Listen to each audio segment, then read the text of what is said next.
Sejam todos muito bem-vindos ao nosso Égua do Nerd. Quem fala com vocês aqui é o Ronaldo Gilê, ou o Véio Nerd. E eu tenho aqui hoje uma dupla de quadrinistas nortistas, conterrâneos.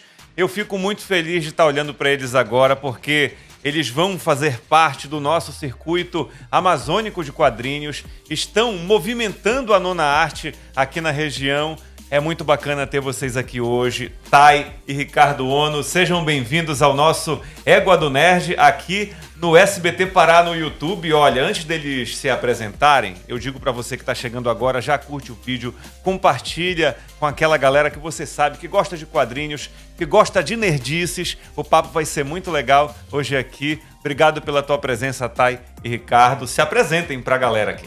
Ai, obrigada pelo convite, um prazer estar aqui com vocês. Eu sou a Thay, eu sou ativista visual, né? Trabalho principalmente com ilustração e com histórias em quadrinhos. E sou autora das HQs Causos de Visagens para Crianças Mal-Ouvidas e Onde Habita o Medo. Ricardo, bem-vindo também. Olá a todos, eu sou Ricardo Ono, eu sou quadrinista, entre outras coisas, sou professor na universidade, sou autor do Saburó, que é um quadrinho premiado na universidade, e participei de vários coletivos, enfim, também trabalho no sentido de difundir o quadrinho dentro da academia. Muito bem, é um encontro geracional que a gente tem aqui. A gente conversava nos bastidores, Thay, essa quebra, né, hoje que a gente tem de pessoas lendo quadrinhos de várias gerações diferentes. Muito se fala por aí de, essa é a última geração de leitores de quadrinhos. As pessoas estão muito conectadas, não largam o telefone. Mas será exatamente isso? Porque aqui no Norte, o que se faz com relação à nona arte já é resistência, sempre foi, né? Então, resistir dentro de uma arte que está resistindo é muito interessante, né? Pra gente abordar muita coisa hoje aqui. Sim, eu acho que a gente tem muito esse pensamento, às vezes, apocalíptico, né? De a internet vai assumir tudo e não vai existir mais nada. Só que eu fico pensando, eu comecei a ler quadrinhos porque a minha mãe me apresentou Maurício de Souza, quadrinho da Disney, sabe? Hoje eu produzo quadrinhos. Quando eu dava aula na faculdade também, eu vi alunos meus querendo fazer quadrinhos e produzindo quadrinhos. Ainda mais hoje que a gente tem também, né? Aplicativos como Tapas, a gente tem o próprio Instagram também para fazer tirinhas. Eu percebo que o quadrinho ele não só é uma ferramenta muito importante pedagogicamente, né, dentro da academia e tal, como o Ricardo vai falar bastante com certeza sobre isso, porque eu sinto que você tem mais prazer de aprender quando você tem esse recurso, né, da imagem e do textual, mas também é algo que é de fácil leitura. Então, até uma criancinha que não gosta de ler, ou uma pessoa mais velha que pode ter alguma dificuldade, mas ela vai ter lá a questão das imagens. Então, eu não acho que isso é uma coisa que vai deixar de existir, né? A gente se comunica por imagem desde a época de pintura rupestre. Não vai ser IA, apocalipse, nem nada que vai fazer a gente se distanciar e fingir que isso não existiu. Queria aproveitar o embalo do que a Thay está falando, até para o Ricardo também falar um pouco da relação dele com os quadrinhos. A tua relação com os quadrinhos, ela é desde sempre, Thay. Tu te reconhece como alguém que sempre quis produzir quadrinhos desde criancinha. Tem gente que é isso, né? Que de moleque já quer ser jogador de futebol, já quer ser médico, e tá cheio de crianças prodígio aí nas redes sociais. Foi mais ou menos assim contigo? Olha, eu não sabia que dava pra você viver disso, né? Porque é uma coisa meio mágica, assim, nossa, a pessoa, ela vive fazendo desenho. Eu não sabia que isso era uma coisa possível, mas eu sempre gostei muito de consumir histórias em quadrinhos e personagens, né, Marvel, DC, entre outras animações. Eu fui descobrir que você podia trabalhar com algo relacionado a desenho quando eu fui fazer faculdade, que eu me formei em moda. E aí, quando eu comecei a estudar ilustração, quando eu me mudei pra São Paulo, que eu vi que tinha um monte de gente que trabalhava fazendo desenho. Eu virei assim, nossa, dá pra você fazer isso. E aí, com o tempo também, né, quando eu comecei a fazer o mestrado, eu conheci o Otônio Oliveira, conheci o Volney Nazareno. E aí, eles já eram pessoas que produzem quadrinhos aqui desde os anos 80, né? Eu acredito. Então, eles foram mostrar, nossa, já tem aí uma galera produzindo quadrinho no Pará, sabe? A gente é professor e a gente produz quadrinho também. E aí, eles me deram corda pra entrar nesse grupo, né? Esse grande culto dos quadrinistas. E aí, eu comecei a ver, olha, realmente dá pra você fazer isso e comecei a produzir. Só que eu acho que tem muito aquela virada de chave, né? Ah, beleza, eu tô fazendo aqui um quadrinho, mas será que eu sou quadrinista? E aí, com o tempo de ver as pessoas me chamando para fazer outros projetos, me chamando para dar palestra, e eu me sentindo mais segura disso, foi que eu comecei, de fato, a me entender enquanto quadrinista, né? Então, é um processo também de autoestima, eu acho, né? A gente se vê enquanto esse profissional que produz isso. Legal, a Thay, o Ono vai falar já já, a gente está com umas imagens aqui na tela exatamente desse quadrinho aqui, que é o Onde Habita o Medo, por Thay e Nil. Essa dupla aqui conseguiu desenvolver essa história. A Thay vai falar um pouquinho mais sobre esse trabalho logo mais. O primeiro contato que eu tive com essa obra foi ano passado no FIC, no Festival de Quadrinhos lá de Belo Horizonte, que é um festival que ocorre de 2 em 2 anos. Então tá aqui esse trabalho da Thay. E virando a página aqui, o nosso Vitão, nosso diretor, pode mostrar também que a gente tem o Ricardo Ono, que está aqui ao nosso lado, né, com o Saburo. Eu já ia falar errado, Saburo. Eu sei que aqui, Ricardo, você está ao lado de uma das gestoras lá do Solar do Leitor. Reconheci ela aqui, né, o Solar do Leitor, que é um espaço onde a gente tem quadrinhos paraenses, livros produzidos aqui na região. Fica ali na Djalma Dutra, perto da UEPA. E o Saburo é a tua cereja do bolo, né, Ricardo? Porque é um quadrinho premiado, porém, entretanto, contudo, você já vem nessa de produzir quadrinhos ali quando você era apenas, ou quando eu digo apenas assim, você não pensava exatamente em ser quadrinista, quando você era do curso de arquitetura? Eu acho que é prévio, né? Antes? Bem antes disso.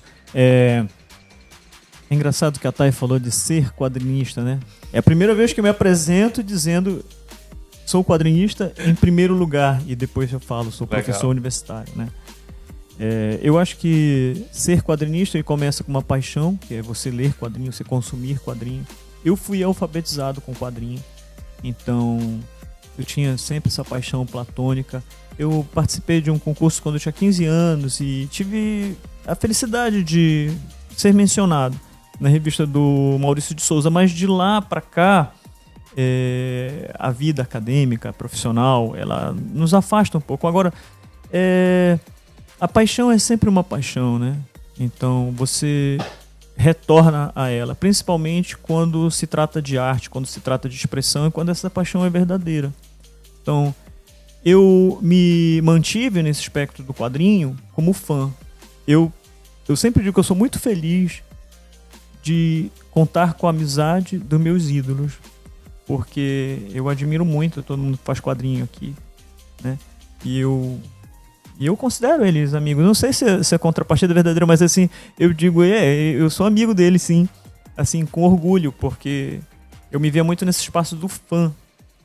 E aí, quando eu tenho a oportunidade de retornar ao quadrinho, ao fazer quadrinho dentro da academia, eu fui galgando aos poucos, né?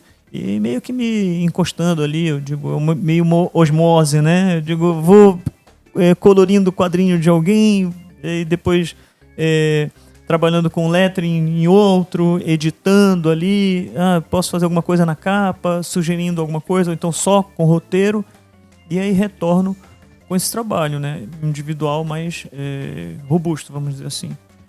Mas foi dentro da academia que eu retornei mesmo pro quadrinho. E o que te fez, no teu entendimento, eu vou puxar aqui para mostrar rapidinho para a turma, receber no teu entendimento, tá? O reconhecimento nesse material, no Saburo. Por que ele chama tanto a atenção? Para quem quiser, inclusive, ir atrás desse material, o que você considera que aqui fez, de repente, você ter essa virada de chave até para o reconhecimento que veio junto com ele, com o material? Ou é um trabalho de longo prazo que aqui teve o seu ápice, digamos assim, dentro de tudo que você já vinha produzindo? Eu costumo dizer que essa é uma obra que eu comecei a produzir há 40 anos. Quando eu comecei a escrever sobre o meu avô e a puxar pela memória, sempre pedindo para que fossem contadas histórias e recontadas, e comecei a registrar isso. Mas, de fato, eu defendo esse trabalho como uma tese de doutorado na pós-graduação em arte, na linha de poéticas, ou seja, é uma obra artística, né? E para a construção dessa obra artística, eu busquei tecer, né, sobre várias camadas. Então, o que chama atenção é porque essas camadas elas acabam atingindo pessoas diferentes de formas diferentes. Eu trabalho com a camada da história, então tudo que eu coloco aqui, ele fala da imigração japonesa. O pano de fundo é a imigração japonesa, embora seja a história do meu avô, né? Eu falo de memórias, que são caras para mim, é uma outra camada, que trabalha com afetividade, né? Que é a minha base de dados. A minha base de dados é trabalhar com memória, com afetividade. São situações, por exemplo, da própria história da Amazônia, que na época da Segunda Guerra os japoneses, os imigrantes, sofreram, né? Perseguição, e inclusive alguns chegaram a ser presos, como é o caso do meu avô. Então, toda essa questão histórica que perpassa pela minha família, ela serve apenas como uma camada, dentro de todas que foram costuradas, vamos dizer assim, para trabalhar. É uma coisa meio de poética de arte. Eu falava que eu desenhava em cima de uma mesa que era de pé de máquina de costurar antigo, então assim, agora eu estou costurando a minha história. Outro dia eu vi alguém fazendo quadrinho, né, num espaço de papelão, aqui um papelão um pouco mais resistente, não dava para comprar a mesa, né, para poder fazer, iniciar, e eu achei interessante. Estavam até ensinando isso, eu acho que no YouTube a gente pode achar as pessoas improvisando, né, para poder começar a trabalhar. Tem muita gente, Thay, que começa, de certa forma, improvisando mesmo, não tem o patrocínio, um parente aqui para ajudar, não tem apoio, e por isso, de certa forma, nem todo mundo que começa consegue continuar produzindo. Tu já tiveste algum perrengue que te fez, de repente, falar, caramba, eu vou dar um tempo disso aqui? Tem duas perguntas, deve tentar lembrar das duas. Mas a primeira, eu acho com certeza é o que mais tem. Inclusive, uma das experiências que eu já tive que me foram muito felizes foi de ter dado aula no Curro Velho, que é, para mim, um dos espaços, né, junto com a Casa da Linguagem, a Casa das Artes, são um dos espaços mais caros que a gente tem aqui, porque eles são espaços que a gente consegue acessar, né, essa arte, principalmente para a juventude da comunidade, que vão ser muitas vezes pessoas que não vão ter acesso ao material, e lá dentro da fundação eles vão ter, né, os materiais para poder trabalhar. E é muito legal, porque lá tu vai ter tanto da criancinha de 10 anos que gosta de, sei lá, de super-herói, de mangá e quer começar, até um senhor de 80 anos, por exemplo, que tá fazendo isso por um hobby, né? Mas que é um grande contador de histórias também, porque eu acho que é isso, né? O quadrinho, ele é essa paixão de quem gosta de contar história. Então, qualquer pessoa, eu acho que ela tem esse potencial de ser um contador de histórias que talvez não saiba como fazer isso. Então, eu acho que essa rolê da própria gambiarra, né? É algo que é muito básico. Eu lembro que teve uma vez que teve uma colega que ela queria fazer um esfuminho, ela não tinha um esfuminho. Aí eu peguei um papel, enrolei num lápis e dei pra ela. Ela ficou assim, ela virou, tu fizesse um esfuminho. Eu falei, cara, o esfuminho é um papel no formato de um lápis. Se você enrola o papel no lápis, você tem um esfuminho. Que é uma espécie de esponjinha que vai te permitir fazer alguma coisa ali. O leigo perguntando aqui. Ele vai fazer você esfumar o desenho. Por exemplo, tem uma linha reta, rígida. O esfuminho, ele vai suavizar isso e fazer um degradê, né, desse tom. Então, eu acho que... E a gente aqui no Norte também, né? A gente é acostumado, eu acho, com a escassez. A gente é muito rico em muitas coisas, mas os materiais chegaram... Eu lembro que na época que eu estava na faculdade, por exemplo, a gente tinha muito isso... não era todo aviamento que tinha aqui, não era todo tecido que tinha aqui. Então, a gente tinha que aprender a lidar com os materiais que a gente tinha e tentar fazer o melhor que a gente pode, né? Aqui, em termos de publicação, a gente tem muita dificuldade com gráficas, porque o papel já é uma coisa cara e as gráficas aqui, elas não conseguem fazer um bom custo-benefício, porque tudo para chegar aqui já chega muito caro. Até um iPad que você vai comprar, hoje em dia a gente tem Mercado Livre e tudo mais, né? Mas na época que a gente tinha só informática... Magazan. Era o preço que queriam colocar. A gente pagava uma fortuna por uma coisa, né? Então, a gente tem muito essa dificuldade de impressão, né? E a grande parte dos autores daqui, que eu conheço, eles não são autores que tem uma editora que vai achar a sua ideia interessante. Na maior parte das vezes, a gente tem que fazer tudo independente. E aí, quando isso tem um certo reconhecimento, aí as editoras vão descobrir que a gente existe. Muitas vezes até já conhecem a gente, mas... quando vem, beleza, o trabalho daquela pessoa tem um certo reconhecimento, aí vão querer editar o nosso trabalho. Então, a gente tem que ter esse trabalho, né, de ter esse conhecimento, de fazer a impressão, de saber fechamento de arquivo, que não são assuntos fáceis, mas a gente vai sempre pegando ajuda um do outro, né? Eu aprendi, por exemplo, no açaí pesado, fazendo o açaí pesado. E a gente também tem um problema muito grande de distribuição. Então, eu acho que esses foram 2 pontos, assim, mais até do que o trabalho todo de fazer quadrinho, né?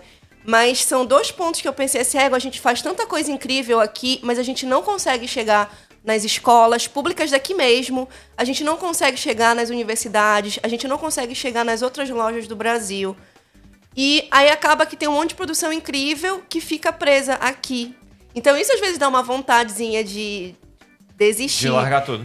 Mas ao mesmo tempo eu penso assim, não, mas a gente tem que continuar a batalhar, porque mesmo que seja de evento em evento, né, a gente tem que ir às vezes lá pra conseguir ter o reconhecimento, mas pra mim quando eu vejo às vezes alguém mandando uma DM, e sei lá, o filho de alguém lendo uma página do quadrinho e se identificando com aquilo, pra mim vale 100% todo o trabalho que eu tive em fazer isso acontecer, sabe? Ver que tem gente que não se sentia representada, olhar a minha história e... é assim que eu viajo, é assim que eu vou visitar os meus avós, é assim que as comidas que eu como, são as coisas que eu faço, é o jeito que eu falo. Isso pra mim é tudo, assim, sabe? Legal, tá. E a gente tá aqui, ó, com o número 2 do Açaí Pesado. Eu tenho aqui, ó, que é um coletivo de quadrinistas aqui da região, produzindo... gente roteirizando, gente desenhando. Aqui está o trabalho exatamente da Thay. Eu vou abrir aqui, ó, dentro dessa 2ª edição. Está aqui, ó, o trabalho que ela desenvolveu. E o Açaí Pesado, Ono, é algo que você tem ali o número 1, e como a Thay me explicou aqui nos bastidores, deixa eu puxar aqui o número 1 para mostrar para a galera. Está aqui a primeira versão do Açaí Pesado. Vou tentar achar aqui o trabalho do Ono. Eu peço para ele me ajudar enquanto ele fala um pouquinho, Ono, sobre esse coletivo Açaí Pesado, onde você, de certa forma, você trabalhou aqui com muito afinco, e aí a Thay entra no 2º e já passa a ser editora. É uma sinergia entre vocês, né? Foi onde a gente se conheceu, né? Foi onde a gente se conheceu. O Açaí Pesado, na verdade, ele surge como uma ideia de 3 autores de quadrinhos, inclusive o Alan Yango, ele estava presente na época. Não existia ainda o nome Açaí Pesado, mas eles pensavam em montar um coletivo. Ele, o Volney Nazareno e o Alexandre Coelho. O Alan saiu, ele desistiu, e o Volney, por conta de eu já ter feito alguns trabalhos com ele acadêmico, não que eu acredito que não que ele achasse que eu desenhava, mas assim, ele dizia assim, eu era muito organizado, muito obstinado nessa coisa da organização. Ele disse, poxa, a gente precisa fazer um coletivo, né? E o Volney Nazareno, ele é um autor, a Thay já falou, desde a década de 80, ele já desenhou para os estúdios Maurício de Souza, ele já tem uma certa projeção. E o Alexandre Coelho também, ele já fez trabalhos para o mainstream, que a gente chama, né? Para Luluzinha jovem. E... como eu falei, eu já era fã deles, né? E eu disse, puxa, eu quero fazer um negócio, assim, quero trabalhar. E qual era a ideia? Produzir, trazer pessoas que justamente não tiveram oportunidade de trabalhar, outros que já trabalhavam no mercado, para montar um coletivo e, anualmente, produzir um quadrinho. Uma edição feita em quadrinhos, coletiva. E nós fomos atrás, ninguém sabia como nem arrecadar para poder imprimir. Esse eu acho que é o maior problema. Assim, qual foi a tiragem desse primeiro aqui, Ono? Tem uma lembrança? Foram 700 exemplares. Okay. Nós fizemos uma espécie de coleta, onde cada autor, dependendo do número de páginas, ele fazia uma venda prévia com alguns amigos, com parentes, pai trocinho, né? Para podermos imprimir. Então foi assim que foi feito o primeiro volume, nesse sistema. A ideia também do coletivo era fazer com que a indústria do quadrinho, né, ou, quer dizer, fora da indústria, mas assim, a produção de quadrinhos fosse sempre movimentada. Não só um por ano, mas que fossem sempre pessoas novas. Você participou desse número, participe do segundo, a partir do terceiro, são outros editores. não somos mais nós. O Açaí Pesado não é nosso. O Açaí Pesado a gente criou para o movimento do quadrinho paraense. Então, no próximo número, outras pessoas vão tomar conta disso. Ou seja, no volume 3 você não tá mais. No volume 3 eu não tô mais. Ficou só no 1 e no 2. Só no 1 e no 2. Entendi. E eu achei que fui muito feliz, porque o grupo da TAI conseguiu evoluir bastante, né? Quem foram os gestores na tua época? Foi eu, o Adriano, o Ítalo e a Amande Modesto. Eram os 4 editores, né? Amande, que eu lembro de ter conversado com ela um pouquinho lá no FIC. Também, a Amande foi que fez essa capa, inclusive. Foi ela que fez a capa. Aqui a gente tem a famosíssima Matinta Pereira, né? Ou eu tô errado? É isso mesmo, não, né? Matinta, tá com tabaco aqui, né? A lenda da Matinta Pereira, que assusta muita gente até hoje.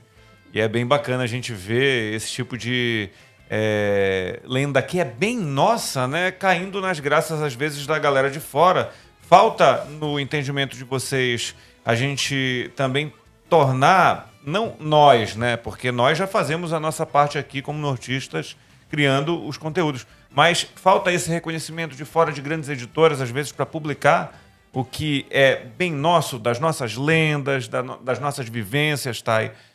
Porque a gente fala o tempo inteiro, eu como jornalista aqui dentro mesmo do SBT, de COP, de legado da COP, de o que vai ser a nossa COP, do olhar de fora para o nosso meio ambiente, para tudo o que é a Amazônia, da Amazônia sendo de fato o coração do mundo e tomando decisões acerca de tantas coisas que vão ficar, né, num legado.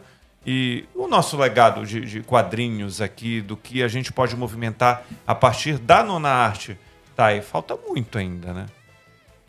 Falta bastante coisa. Só retomando uma coisa que você estava falando, né, da questão da Matinta, eu acho que aí a gente tem dois pontos importantes. O primeiro é essa busca da gente, de fato, buscar entender e conhecer a nossa história. Né? Todo esse trabalho foi muito bonito que o Ricardo fez no Saburô, de pegar a história da família dele e contar. Eu acho que isso é algo que tem que ser muito incentivado dentro do nosso estado, da nossa região, porque eu acho que isso é uma potência, né? Quando a gente traz, por exemplo, a Matinta na capa, é legal porque ela tá trazendo algo que é da nossa cultura. Só que muitas vezes é colocado como lenda, né? Ou como algo do norte, sendo que não é. Ela é um ser indígena, né? Ela é da cosmovisão indígena, né? Não diria que ela é uma encantada, mas ela seria tipo uma visagem, assim. Então é importante a gente saber de onde vem, né? Para não cair naquele erro muito grande de folclorizar e colocar dentro daquela caixinha do folclore, que é uma caixinha muito problemática de apropriação cultural, né? Saber de onde vem isso. Então, eu acho que aí o que a gente tem também, quando a gente faz essas histórias, por exemplo, que falam dessa cultura nossa, né, tradicional, não só às vezes a gente também vende nesse ar meio folclorizado, que é uma problemática aí que a gente talvez esteja entrando um pouco na questão da copy, né, de vender essa Amazônia folclórica que não existe, que eu acho que por isso que eu acho que é importante a gente fazer esse estudo sobre a gente, para entender melhor as nossas questões. Pra gente se entender primeiro. E porque assim, quando a gente se entende, a gente consegue explicar pro outro o que a gente é, com propriedade de si. E aí pro outro também, ele não vai chegar fazendo o que muitas vezes acontece com povos não brancos, que é fetichizando, estereotipando e todas as outras coisas. Então, geralmente, quando as pessoas elas vêm e elas... O Brasil tem um fetiche muito grande com isso do folclore, né? Curupira, Matinta eles não conhecem tanto, mas Curupira Saci e tal. Eles colocam naquela loucura lá do folclore e tal, descaracterizam tudo, se apropriam de tudo. E geralmente eles não entendem muito essa relação que a gente tem, por exemplo, com a Matinta, com o Mapinguari, né? Com a Mãe d'Água, com esse tipo de coisa. Então, quando eles vêm, a visão deles de fora é uma visão que eles tentam colocar essa visão eurocêntrica em cima das nossas coisas. É como se fosse só recreativo. Não só recreativo, mas eles não entendem realmente a relação que a gente tem, porque isso é uma coisa que mesmo que você não saiba exatamente a origem, mas você cresceu ouvindo essas histórias. A gente tem uma relação afetiva com a Matinta, por exemplo. Carinhosa até. Então, pra gente isso tem um significado, mesmo que a gente não saiba explicar. Eles não entendem. Então, o que eu percebo muito é que quando eles veem, às vezes, as nossas histórias, eles querem colocar ela dentro de uma caixinha americanizada, eurocêntrica, do que é quadrinho, que eles estão acostumados a ser quadrinhos.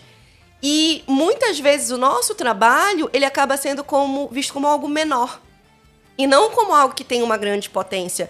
Sabe, por exemplo, no Onde Habita o Medo, a gente fala, entre muitas coisas, da espiritualidade indígena e da preservação do território, da preservação da cultura. E muita gente não enxerga isso porque vê como sendo algo fantástico, sabe? Porque não entende essa espiritualidade como sendo algo que existe. Acha que é uma coisa mágica. E então isso tira um valor, por exemplo, sei lá, vamos colocar o Ajuricaba, né, que foi um quadrinho do Adhemar, que é um quadrinho incrível que fala da história da liderança indígena do Ajuricaba. As pessoas não entendem que o Ajuricaba, que é Manauara, né, Thay? Isso, que é Manauara, que o Ajuricaba, ele tem uma potência histórica de movimento indígena tão presente quanto Onde Habita o Medo, por exemplo. Não é porque ele é protagonizado por crianças e não é aquela ideia de sofrimento que muitas vezes colocam pessoas indígenas, que ela não tem esse poder. E eu vejo que essa é muitas vezes a relação que o mercado de fora tem com a gente, sabe? Eles não conseguem enxergar o potencial do nosso trabalho. Eles não conseguem ver o que a gente está discutindo. Quando a Caripola, por exemplo, faz o Quase Tudo São Flores, tem muita gente que vê naquela superficialidade do é uma historinha da menina com a avó, e não entende a beleza da relação de ancestralidade que tem nessa história. Que não entende a construção do que é uma avó contando para sua neta sobre a relação que ela tem com a natureza, sobre a relação que ela tem com as ervas, sabe? Sobre a vivência urbana amazônica, que é muito importante ser falada também. Então, eles não conseguem acessar essas outras camadas. Então, eu sinto que isso também acaba tirando um pouco a gente do mercado. O mercado brasileiro, de modo geral, ele tem que entender que o nosso modo de contar histórias, ele não vai ser um modo europeu de contar histórias. Ele não vai ser um modo estadunidense de contar histórias. É o nosso modo de contar histórias e ele é muito diferente. Como eu conto história diferente da Karina, é diferente do Ricardo, é diferente de toda essa galera que tá aí no Açaí Pesado, e cada um tem a sua potência no seu modo de existir amazônica, né? Não existe uma Amazônia, existem várias Amazônias, vários povos dentro da Amazônia. E eu acho que essa é a parte que a galera realmente, quando vem pra cá buscar nossas histórias, e deveria vir querer publicar nossas histórias, tem que perceber, né, que a gente não vai entrar na caixinha deles. Eles têm que aprender a expandir o horizonte deles. Legal. É legal ter esse tipo de discurso presente, né? Para que a gente consiga ter riqueza no debate, né? Porque a gente aprende, a gente faz uma troca aqui de conhecimentos e assim, quando a Thay fala sobre a gente se entender primeiro, né? Ricardo, assim, primeiro a gente precisa se entender igual quando cai a máscara ali no avião, que eles sugerem que a gente ponha na gente para depois cuidar do outro. Como é que a gente pode olhar para fora se a gente não consegue se enxergar bem? Eu acho que a palavra-chave aí, e nós até usamos lendas, na verdade não seria lenda, seria mitologia. Porque nós temos uma mitologia que externamente ela é tratada como lenda, e são coisas diferentes. Porque a mitologia, ela serve de base para crenças. E eu acho que é muito importante isso. Que a gente configure os nossos saberes, né, como algo que traz, que serve de raiz para diversas crenças, diversos outros redes de troca. A gente foi um pouco infeliz de ter colocado lendas urbanas, né? Mas assim, uma mitologia da Amazônia, talvez. Eu acho que nesse caso até faz sentido, porque o quadrinho ele é mais focado nessas histórias... Nas histórias da cidade. Da cidade, que eu acho uma coisa sensacional, né? Porque às vezes a gente coloca muito esse rolê da lenda e a gente joga com curupira, mas também que estão na mata. E a gente esquece que tem mais Matita na cidade também, que a gente tem muita história dentro da cidade e que isso é pouco explorado. E eu achei sensacional vocês pegarem. Eu vou na pergunta do leigo aqui. Se a gente for falar, por exemplo, e querer reconstruir a história da Josefina, da mulher do táxi, a gente entra no que é lenda, no que é mito. É lenda, né? Lenda urbana. Ela é uma lenda urbana. Lenda urbana. Ela lenda é urbana. Uma lenda urbana. Que também pouca gente conhece lá fora, né? A gente vê o trabalho do Valcir Monteiro, né, no que ele conta ali. É muito rico aquilo. Eu tenho os 2 primeiros volumes e é encantador ler, né? Eu tô com minha avó adoentada, até sugeri, né, de sentar na cama e passar ali um tempo lendo algumas coisas ali. Eu sei que ela tinha esse hábito e me passou isso, né? Eu como leitor, de ler contos, de me encantar com o que a gente tem que é nosso. É isso que a gente está debatendo. O nosso olhar para as nossas coisas, né? E reproduzir isso na oralidade e na forma única que é a nona arte, né, Ricardo? Sim, naquela que eu falei do quadrinho do Açaí Pesado, para quem nós vamos deixar, né? Quem é que vai pegar? Quem é que vai ser a nova geração do Açaí Pesado? Então isso se reflete em tudo, em todas as áreas do conhecimento, inclusive nas nossas lendas, né? Como elas vão ser recontadas? Existe toda essa rede de afetividade, né? Que você pode construir através disso. Aqui, a minha avó me contou, eu vou passar para os meus netos, né? Como eu vou passar para os meus netos se eu não ouvir bem, se eu não conseguir capturar essa informação de forma devida, né? Então eu acho que essa é a grande ameaça na contação de histórias, nem tanto tecnologia, como eu estava falando anteriormente, mas a quebra, a transformação dessa rede, como é que eu vou colocar? A forma de uniformizar esses contos, a forma que você trabalha a uniformidade dessas lendas. Então, transformar isso em algo comercial é perigoso, porque você formata isso, né? Você acaba transformando e quebrando essas redes de afetividade, essas redes que nós temos dentro das nossas próprias histórias mesmo, que ganham um patamar de mito. Por quê? Porque a partir das nossas histórias são constituídas várias crenças locais. Perfeito. E assim, dentro dessa quebra, né, de paradigmas, tem muita gente que acha que quadrinho não faz tanto sentido hoje, né? A gente tem 83% da população brasileira, segundo um levantamento que a gente viu muita gente discutir, de não leitores hoje. Mas quando você pega o quadrinho que você tem ali, né? Eu vou até te pedir para puxar aqui, para poder localizar dentro da academia, da faculdade, onde ficam os centros, desconstruir, criar histórias aqui, o mapinha, ó, lembra até o mapa do Mario World aqui, acabei de olhar, é esse o referencial mesmo, né?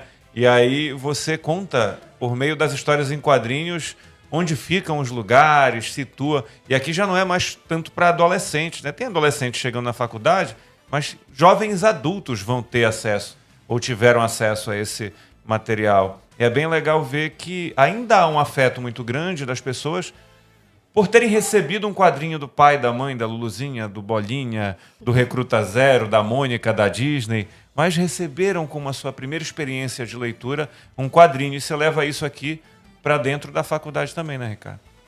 É engraçado, são 2 pontos. O primeiro o quadrinho não é para adolescente, é para jovens adultos, né? A gente tem uma experiência que toda vez que a gente pega e olha, eu vou dar um quadrinho, aí a pessoa diz assim, eu vou dar pro meu filho ler. Acha que é para criança, né? Acha.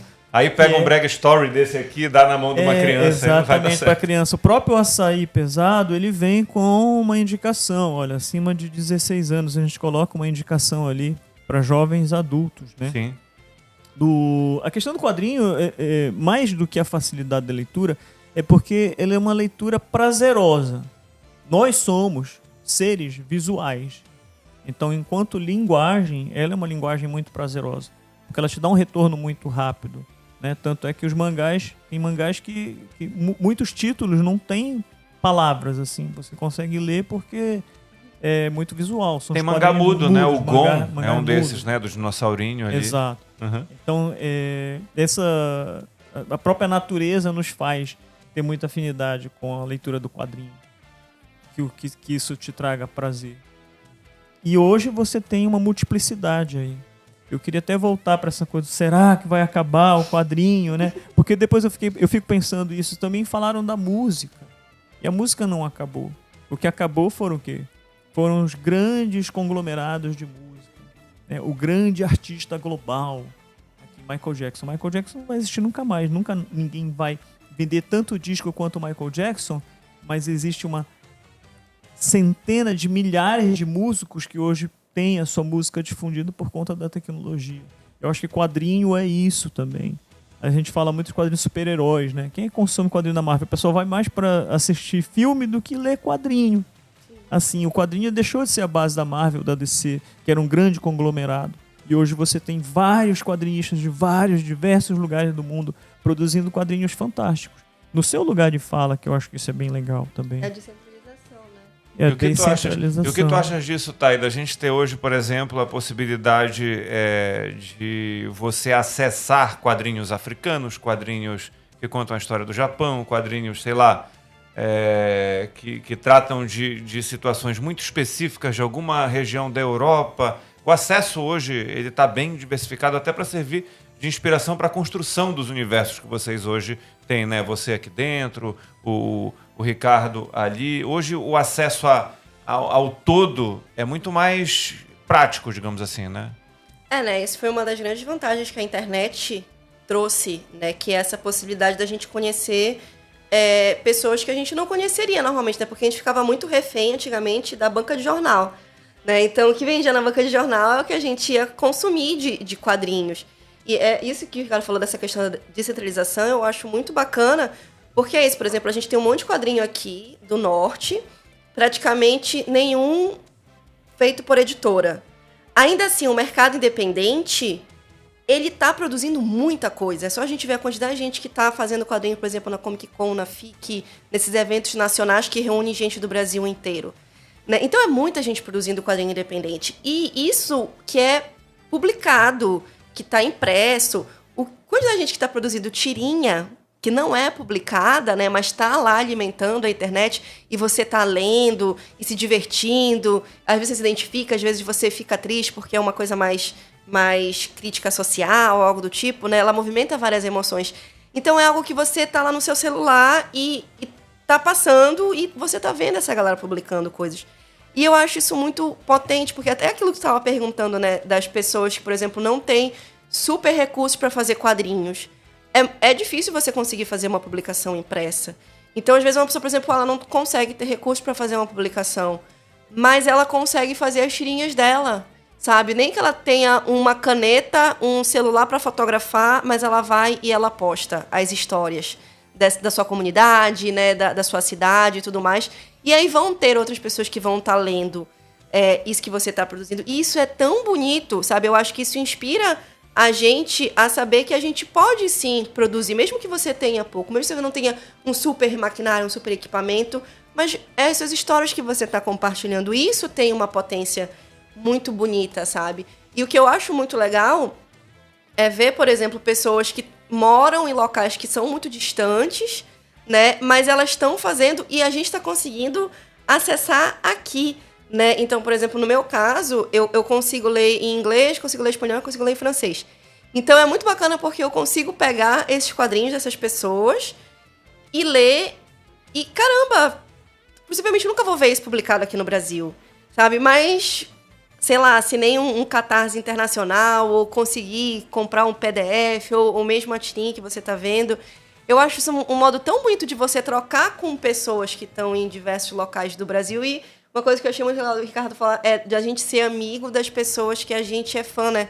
Muitas vezes são pessoas que você vai ficar amigo depois. E são pessoas que você vai trocar ideia, sabe? Eu acho que grande parte do mercado do quadrinho, ele começou assim, né? Tu vai pro evento, aí tu conhece a pessoa, e tu faz amigo, aí quando tu vê já tá te chamando pra um projeto. E a gente vai fazendo essas redes no Brasil e no mundo. E, pô, isso é tão legal, né? Isso é uma coisa assim, tão não apocalíptica que a internet tá trazendo pra gente, né? Legal, a gente vai ter, eu vou pedir pro Vitão puxar pra gente mostrar que o tempo tá passando rápido aqui. Eu queria ficar 2 horas batendo papo com essa galera. A gente vai ter um festival na Amazônia de quadrinhos, né? Eu coloquei aí, inclusive aqui, olha só, o mapinha de datas, montei aqui do meu jeito, aquilo que a Thay falou, a gente vai se virando com o que a gente tem. Olha só, em Manaus, 4, 5 e 6 de abril. Teremos em Boa Vista no dia 2 de abril, lá no festival, na Feira Roraimense, né, de quadrinhos. Vamos ter em Macapá no dia 19 e 20 de abril, a Semana do Quadrinho Nacional de Macapá. Aqui em Belém, 24, 25 e 26. Já sei que a gente vai ter uma convidada ou convidado especial. Não vou dizer quem, porque me pediram sigilo, mas vai ser alguém muito bacana que vem para cá também. Vamos ter em Palmas, 9 e 10 de maio. Dá um orgulho danado ver isso, porque eu sei que o coletivo de quadrinhos aqui do nosso norte é do norte, é para o norte, é com nortistas. Vai ter gente de fora? Vai, claro, porque esse intercâmbio é sempre importante, né, Thay e Ricardo? Mas é um festival ocorrendo no norte e provocando essa sinergia que a gente tanto pede. Não é isso? Com certeza. A ideia do circuito, né, tipo, a gente tem muito, uma das coisas que você tá falando de dificuldade, né, qual é uma dificuldade que a gente tem? é da gente poder se deslocar para outros eventos em outros estados. Não é todo mundo que vai ter o patrocínio ou a verba ou um trabalho que te possibilite viajar, né? E aí, quando você não consegue viajar, você fica fora do mercado. Porque as pessoas não vão conhecer o seu trabalho. Infelizmente, a gente tem que estar no evento em São Paulo, para a galera de São Paulo comprar nosso quadrinho e conhecer. Então, esses eventos todos, eles já aconteciam. A Semana do Quadrinho Nacional do Pará, ela vai para a 11ª edição, né? A Semana do Quadrinho Nacional de Manaus, ela já está na 7ª edição. A Feira Roraimense e a do Amapá é um pouquinho mais nova, mas já estão também há bastante. A Feira de Tocantins vai ser a 1ª edição. E como é que foi isso? Foi porque a Semana do Quadrinho Nacional daqui existiu, exatamente porque já tinha essa galera aí produzindo quadrinho desde os anos 80, movimentando e tendo jeito de querer produzir quadrinho. E a gente inspirou o evento de Manaus, por exemplo, que posteriormente foi inspirando também Feira Roraimense, Feira do Amapá e Feira de Tocantins.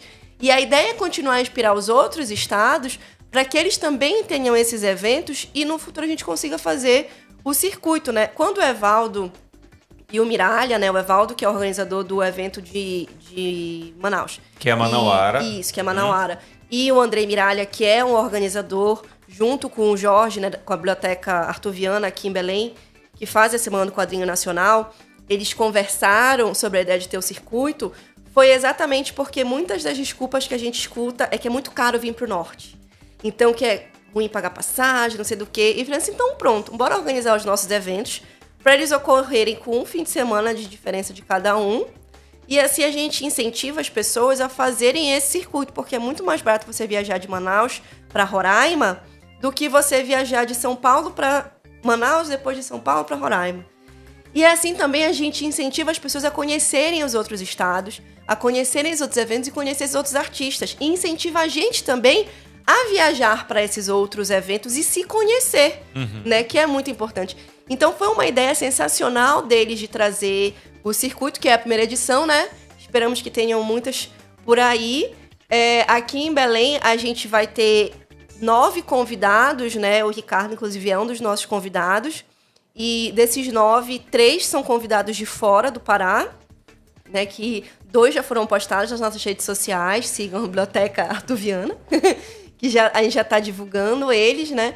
Mas todos eles têm essa ideia de, né? Vamos trazer pessoas de outras cidades para fazerem essa troca, mas principalmente vamos colocar os nossos artistas no pedestal que eles merecem também, né? De visibilidade, de serem reconhecidos pelos eventos, porque é importantíssimo isso, que a gente seja reconhecido na nossa cidade, na nossa região. Legal, e eu tenho aqui, eu vou pedir para o Vitão colocar também o evento de Manaus, né, que eu considero, né, Thay, assim, como um evento já badalado, porque eu vi a quantidade de artistas que a gente teve no ano passado. Esse ano, olha só, teremos exposições, oficinas, palestras, lançamentos de livros, feira de artistas, tudo que a gente tem aqui também, né, na nossa feira, aqui no Centur. A gente vai ter em Manaus, só que eu percebo que, assim, é aquela inveja boa que eu sinto, né? Eu percebo que lá em Manaus eles estão conseguindo fazer um barulho muito grande, a 7ª edição, no sentido de trazer muita gente para lá, e pelo que eu vejo de publicações, de vídeos, tem sido muito interessante o que eles estão conseguindo fazer lá. E a gente acaba se inspirando aqui para a gente ter um movimento bem parecido aqui em Belém também. E você pode falar, o próprio Ricardo, em Manaus, ele vai ser um dos homenageados. É o homenageado de Manaus. Que honra, né, Ricardo, para ti? Tu já caiu a ficha para você? Mais ou menos. É como eu havia falado antes, né? Eu, quando recebi o convite, sabe como eu descobri que eu ia ser homenageado? Que eu olhei o meu card e tinha uma cor diferente, né, no post. E aí eu falei, poxa, Perdão, eu caiu fiquei aqui. sem saber o que eu vou fazer, né? E eu sempre tenho me perguntado isso, o que eu vou fazer por lá? Eu falei com o Evaldo várias vezes, eu disse, Evaldo, pô, eu quero ajudar, eu quero fazer alguma coisa ativa, né? Não sei, montar um stand, ajudar a montar a exposição, dar um workshop, fazer alguma coisa mais ativa. E ele ficou meio que em silêncio. Então, cair a ficha ainda não caiu. A ficha não caiu, mas o meu celular, só para quem tomou um susto, caiu agora aqui, tá tudo certo.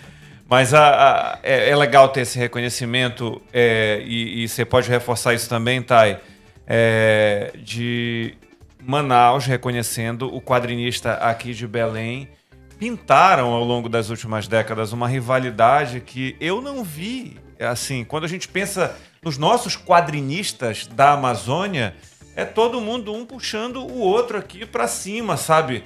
Fazendo uma corrente positiva. Eu tenho essa visão aqui de fora como criador de conteúdo, como alguém que fala sobre. Eu não estou dentro do que vocês estão ali. Claro, pode ser que tenha alguma discussão, alguém que não se entenda com alguém, mas há uma unidade, pelo que a gente percebe, né? Essa coisa de Manaus é melhor que Belém, Belém é melhor que Manaus. Isso não pode existir aqui dentro do que a gente está vendo de produção, né? Eu tô jogando para vocês aí. Não vejo nenhuma animosidade, não. Inclusive... Que bom! Porque quem trabalha com criatividade tem sempre, eu acho que uma vibe mais aberta, mais positiva. Então, os quadrinistas, pelo menos os que eu conheço, não tem nenhum que eu diga assim, uau, eu desgosto dessa pessoa, ou pelo menos eu acho que ela seja uma pessoa ruim. Talvez, não sei. Até ignoro, mas... Ricardo é uma pessoa de muito bom coração pra esse tipo. Não, eu acho que essa própria animosidade, eu só fui descobrir do primeiro evento que eu fui de Manaus, e a mamãe falou que, olha, tem um papo aí de parece que eles não vão muito com a nossa cara, então cuidado. Mas eu falei assim, mãe, mas eu tenho um monte de amigo lá, nunca vi isso. Mas eu sei que isso existe por uma questão até histórica, né, da questão da imigração de paraenses para o Amazonas. Mas assim, assim como o Ricardo, por exemplo, o meu quadrinho, ele foi feito junto com o Nil, que é manauara. Pronto. Por exemplo, né? Então, inclusive, das questões que a gente teve na história de não localizar... elas passam numa ilha, mas a gente não fala em tal ilha específica, foi porque na nossa cabeça a gente não queria deixar uma ilha do Amazonas ou uma ilha do Pará. A gente queria que fosse algo nesse meio termo.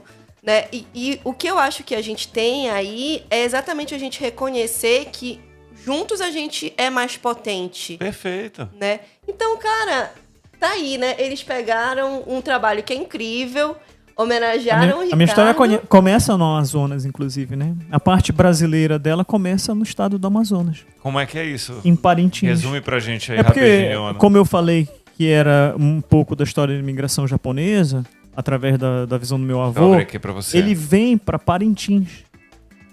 Pro interior de Parintins, na verdade. Eles eram colonos, né? Então eles têm assentamentos ali no interior de Parintins. Esse sou eu, adolescente. Esse é você. Tá bom. Eu era meio cabeludo, então tem todo esse E aqui essa nesse referência. tom mais sépia é o teu avô já. É a história dele. Dentro dessas camadas, eu trabalho também essa questão da linguagem, por exemplo. Cada personagem ele tem as suas lembranças de uma cor específica. Perfeito. O meu avô é o vermelho, a minha avó é azulada, que ela era mais da minha avó. Então, aqui já tá mesclando um pouquinho de tudo. Isso, tá esse é o meu pai. Porque o quadrinho ele navega entre duas temporalidades. São duas narrativas que se passam juntas. São dois tempos que eles vão navegando, vamos dizer assim. Ele vai se descortinando juntos, né? E aqui, pra quem não tá entendendo nada, de repente, ou não passou batido com alguma coisa, tem um resuminho aqui, né, no pós-fácil. Inclusive dos easter eggs aí. Aqui é teu avô, né? Não, esse já é o meu bisavô. Bisavô. Bisavô. Ok, fechado. E aqui aonde? No Japão? Isso é no Japão. Muito legal, muito legal. Tem os easter eggs, né? Se olhar ali, por exemplo, no... Fotografias. Você conseguiu pegar. Fotografias de família e do próprio projeto, porque meu avô vem através de um projeto de colonização específico. Então eu entrei em contato com a escola lá e consegui algumas coisas também, documentos. No fundo, ele é um quadrinho, mas ele tem essa profundidade histórica. Eu fiz uma pesquisa histórica muito grande para trabalhar com ele. Tem algumas edificações que são representadas aqui que não existem mais. Aí como é que eu consegui? Fui buscar através de postais antigos, de como era aquilo. Às vezes só aparece num quadrinho o interior de um lugar e eu peguei o postal daquele lugar, né? Coisa de pesquisa mesmo, de maluco. Do trem, quando ele vai viajar de trem, eu fiz questão de representar o trem que ele usou. Mas como que eu soube disso? Eu fui através de uma enciclopédia que falava só sobre locomotivas a vapor no Japão, e aí qual é a locomotiva que trabalhava, que operava nesse espaço, nessa linha, em tal lugar, quanto tempo que ela demorava para fazer daqui para cá, E aí a passagem de tempo daquele quadrinho tá, assim, uma página. Uma aula de meticulosidade. E às vezes a pessoa na minha casa diz assim, mas tu estás pesquisando tanto, isso só vai aparecer num pedacinho. Eu disse, mas eu vou saber. Pra turma ter uma ideia do que é o corre de vocês, né? Eu queria colocar também, Vitão, alguns, tá? Homenageados que a gente vai ter lá em Manaus. Na verdade, não são homenageados, são alguns convidados, tá? A gente tem Hugo Canuto, que fala sobre ancestralidade também, fala sobre os orixás. O Jefferson Costa e a Regiane Braz, que juntos fizeram essa obra aqui, que está entre as melhores que eu li já esse ano. Quando nasce a autoestima, um quadrinho lindo demais. O trabalho artístico, o trabalho textual aqui é único e que vai falar sobre uma menina que cresce sofrendo preconceito e tentando quebrar essas barreiras. É demais esse quadrinho. E a gente tem outros convidados aqui do outro lado também, Vitão. Ou ficaram só esses aqui? Olha só, Milena Azevedo trabalhou no quadrinho da UB do nosso Oscar Schmidt, que fez um jogo de despedida aqui. Temos o Getúlio Ribeiro, que é autor do quadrinho Enxurrada, que fala sobre uma situação recorrente, né, de uma cidade lá no interior de Minas, Uberlândia, onde uma parte da cidade é invadida pelas águas por conta da ausência do poder público naquele espaço ali. E o Dressan, que foi quem me ajudou a trazer essa galera para cá, a Thay e o Ricardo, ele estaria aqui também. E ele tá aqui, ó, o quadrinho dele, o Pichu Ishibé, em mãos, dá aula de quadrinhos para crianças, então tem um trabalho incrível. Parte da galera que vai estar lá em Manaus na Semana de Quadrinho de Manaus. A gente já vai aqui se encaminhando para o final, mas eu queria, antes de mais nada, agradecer a vocês pela presença de vocês aqui, por a gente ter a possibilidade também de divulgar a Semana de Quadrinhos, não só de Manaus, mas o que vai ter em Belém, nas outras regiões aqui do nosso norte, do nosso amado espaço de convivência de quadrinistas nortistas. E Thay, eu queria que tu deixasse assim algum spoiler, se vem coisa nova por aí. Esse teu quadrinho tu lançaste no ano passado, né? Tem alguma coisa saindo já em breve? Algum material mais novo? Ou o trabalho ainda é para difundir o nosso Onde Habita o Medo? E fala um pouco dele também, que a gente tem tempo. Ele foi um trabalho de 2 anos e meio, né, em roteiro, porque é isso que o Ricardo estava falando. Cada coisa que a gente foi colocando requeria uma pesquisa para ser feita, né? Ele é uma história que fala sobre 4 crianças. O protagonista é o Cauê, que é esse menininho, né? E o Cauê, ele é uma criança que da cidade, só que ele vai visitar os avós dele no interior, que é uma vivência muito comum para muitos de nós aqui. E quando ele vai, né, pro interior, ele conhece outras 3 crianças, porque começa a ter a gente entra nas lendas urbanas, né? Começa a ter uma história de que tem crianças desaparecendo nesse vilarejo.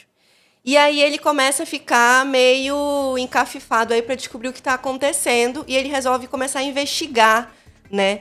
E aí tem uma lenda de uma palafita, que nessa palafita mora uma bruxa, que também é uma história muito comum que a gente tem aqui, né? De palafita estranha, a gente acha que tem uma bruxa morando lá dentro.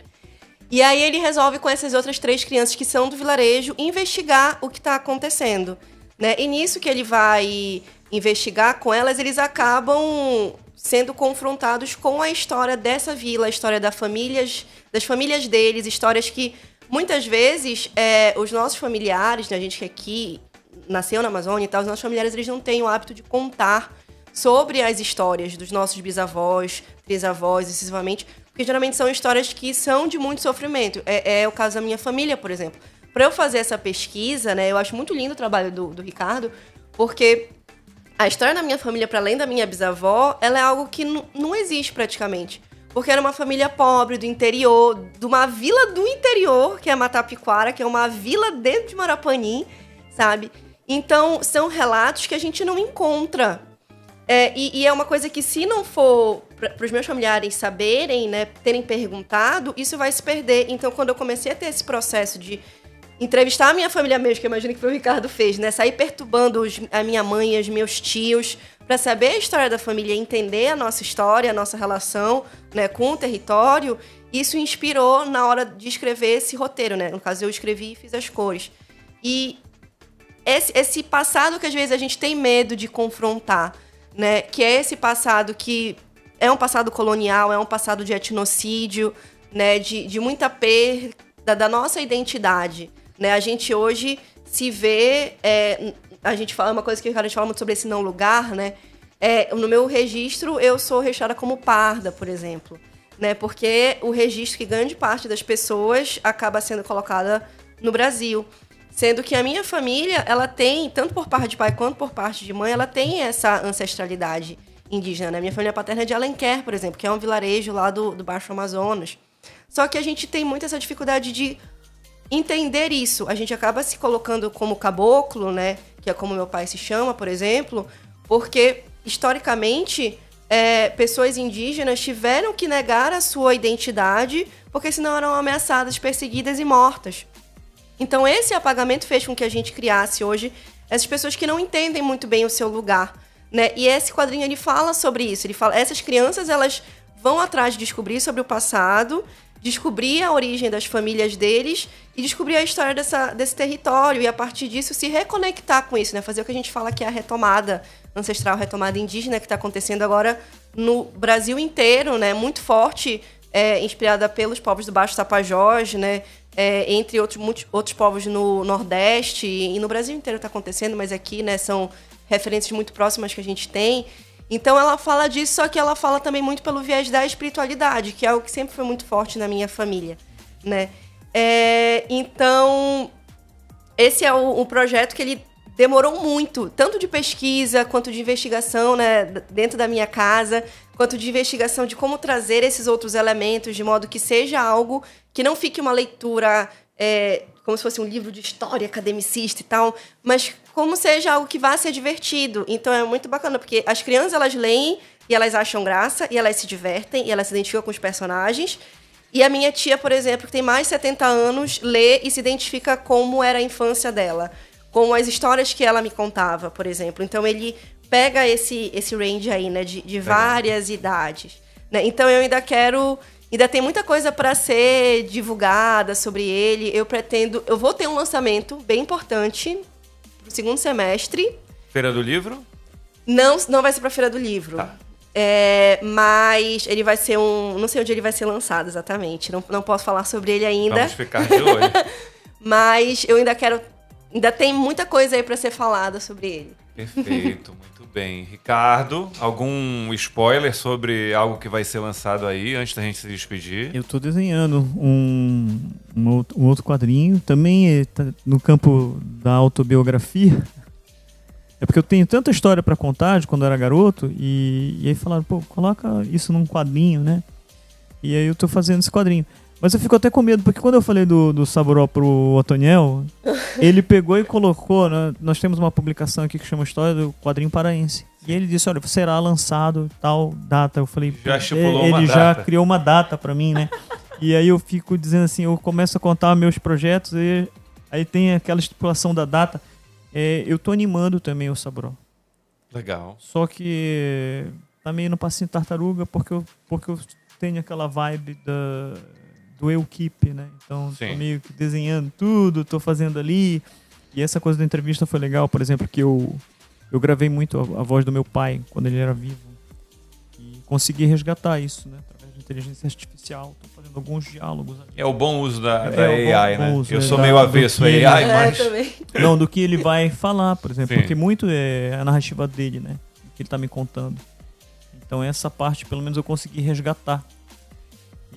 Enfim, mas é um prazo aí a perder de vista. Não sei quando que eu vou conseguir fazer isso. No tempo certo vai sair. Mais entregue, porque eu já tô curioso também para conferir. Obrigado, tá, Ricardo, pela tua presença. Tem mais um recado que você quer dar? Mais um... Assim, divulgar um pouquinho onde é que tá o teu material para quem quiser acessar, quem quiser te acompanhar. O meu material, também. Comercialmente, está disponível no Solar do Leitor. E na pertinho da UEPA, eu já falei aqui, isso, aqui em Belém. Na livraria Travessia. Perfeito. Tá? Se tem alguma coisa que eu possa falar, venham para a semana do... Exatamente, venham para a Semana do Quadrinho aqui em Belém. Vamos ter na Amazônia, mas vamos ter em Belém. E certamente estaremos lá acompanhando. E aqueles que estiverem te acompanhando pela internet também, Manaus, Tocantins, Boa Vista. Em tudo que é lugar. Sente falta do Acre ali, mas de repente chega lá também, em breve. A gente tá esperando eles começarem a se organizar, eles estão criando coragem. Macapá tem também, que Macapá é pertinho da gente aqui. Obrigado também, Thay. Obrigado pela tua presença. Eu tô muito feliz de poder ter falado sobre algo que eu tô resgatando também na minha vida, que é essa paixão pela nona arte. Sempre falo pros meus amigos que tem gente lendo direto há 20 anos, sem parar. Eu tive um hiato e voltei a ler recentemente. Hoje estou cercado de tanta obra legal, tantas obras de paraenses aqui. Tem coisas que não são de paraenses também, mas de gente nossa. E eu fico muito feliz de vocês estarem aqui. São os primeiros quadrinistas que eu recebo aqui no Égua do Nerd. São, claro, Égua do Nerd tinha que trazer primeiro a gente daqui do Pará. Obrigado, Thay. É uma honra estar aqui. Muito obrigada pelo convite. O Onde Habita o Medo vocês conseguem encontrar também na Sala do Leitor e na Livraria Travessia, né? Vai ter também esse fim de semana uma feira na Livraria Travessia, que é a primeira feira de autores, né? Primeira feira autoral, e vai ser só com mulheres. Então, se você tiver tempo, vai ser das 10 às 6 da tarde, lá na livraria mesmo. Eu vou estar lá, a Mandy Modesto vai estar lá, a Elo Ilustra vai estar lá. Inclusive, a Elo vai estar com terceira edição do Açaí Pesado, para quem ainda busca, que é uma relíquia já, né? Primeira e segunda edição do Açaí, terceira edição do Açaí Pesado são relíquias, mas a Elo ainda tem algumas. A gente vai estar lá vendendo os nossos livros e fazer esse grande convite de visitarem a nossa Semana do Quadrinho Nacional. Vai estar muito incrível. O primeiro dia vai acontecer na Biblioteca Artuviana, os outros 2 dias de evento vão acontecer na Fundação Curro Velho, né? Vai começar às 10 da manhã, vai até umas 8, 9 horas da noite. A gente também tem como convidado, né, o Hugo Canuto, que vai para Manaus, vem para Belém também, né? Tem a Samela Hidalgo, que é a grande mãe do Norte em Quadrinhos, uma editora fantástica. Vão estar aqui. Vão estar aqui, são convidados do nosso evento. Assim como o Ricardo, né? Entre outras pessoas. Todas as informações vocês conseguem acompanhar pelas redes do Circuito Amazônico.hq e pelas redes da Biblioteca Artuviana, né? Lá tem todas as informações de convidados, horários, programação. Está sendo feito um evento com muito amor e carinho. Tenho certeza que vocês vão adorar. Obrigado, Thay. Vamos estar lá presentes, seja o SBT cobrindo, seja o Velho Nerd criando conteúdo, mas estaremos lá. Obrigado, Vitão, também, nosso diretor aqui, que comandou tudo aqui dos bastidores. Eu fico muito feliz, repito isso várias vezes, porque é muito legal falar de quadrinhos. Meu amigo Potter do Obra Nerd sempre diz, tá sem fazer nada? Vai ler um quadrinho. É isso. Vai ler um quadrinho porque enriquece a gente. Fazendo rapidamente, eu sei que já está estourando, mas a gente trouxe aqui Quase Tudo São Flores, da Caripola. Trouxe o Açaí Pesado Lendas Urbanas, o volume 2. Está aqui o trabalho do José Augusto Luz, ele me presenteou com o Grão Pará. Infortúnio está aqui, fala um pouco sobre cabanagem. Tem um trabalho do Iango aqui, que saiu pela Universo Fantástico. O Máximos, que é um quadrinho de um herói nosso aqui paraense. Tem também o trabalho, já mostrei, da Regiane Braz com o Jefferson Costa. Temos aqui o Misto Frio, é uma revista que eu curto demais também, do Esquitini, uma turma muito legal lá do Sul e Sudeste que está produzindo. E temos aqui atrás, olha só, Castanha do Pará e Brag Story também marcando presença. Saburô, Onde Habita o Medo, os quadrinhos acadêmicos, outros não acadêmicos também, do nosso Ricardo Ono. Muito obrigado a todos vocês que nos acompanharam aqui. Até a próxima com mais um Égua do Nerd. Tchau, tchau, galera!